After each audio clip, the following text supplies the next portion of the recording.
ಕಟಕ್ನ ಬಾರಾವತಿ ಕ್ರೀಡಾಂಗಣದಲ್ಲಿ ನಿನ್ನೆ ರಾತ್ರಿ ನಡೆದ ಮೊದಲ ಟಿ20 ಕ್ರಿಕೆಟ್ ಪಂದ್ಯದಲ್ಲಿ ಭಾರತ ತಂಡ 101 ರನ್ಗಳಿಂದ ದಕ್ಷಿಣ ಆಫ್ರಿಕಾ ವಿರುದ್ಧ ಅಮೋಘ ಜಯಗಳಿಸಿತು.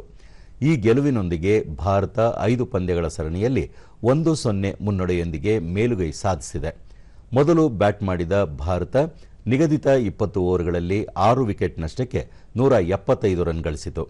ಹಾರ್ದಿಕ್ ಪಾಂಡ್ಯ ಕೇವಲ 28 ಎಸೆತಗಳಲ್ಲಿ 6 ಬೌಂಡರಿ ಮತ್ತು 4 ಸಿಕ್ಸರ್ಗಳಿಂದ ಅಜೇಯ 59 ರನ್ ಗಳಿಸಿ ಭಾರತ ತಂಡ ಉತ್ತಮ ಮೊತ್ತ ಗಳಿಸಲು ಕಾರಣರಾದರು.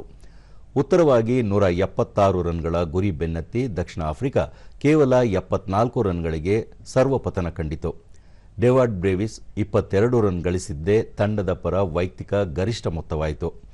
ಭಾರತದ ಬೌಲರ್ಗಳ ಪೈಕಿ ಹರ್ಷದೀಪ್ ಸಿಂಗ್, ಜಸ್ಪ್ರೀತ್ ಬುಮ್ರಾ, ವರುಣ್ ಚಕ್ರವರ್ತಿ ಮತ್ತು ಅಕ್ಷರ್ ಪಟೇಲ್ ತಲಾ 2 ವಿಕೆಟ್ ಹಾಗೂ ಹಾರ್ದಿಕ್ ಪಾಂಡ್ಯ ಮತ್ತು ಶಿವಮ್ ದುಬೆ ತಲಾ 1 ವಿಕೆಟ್ ಪಡೆದರು. ಸರಣಿಯ 2ನೇ ಪಂದ್ಯ ನಾಳೆ ನ್ಯೂ ಚಂಡೀಗಢ್ನಲ್ಲಿ ನಡೆಯಲಿದೆ.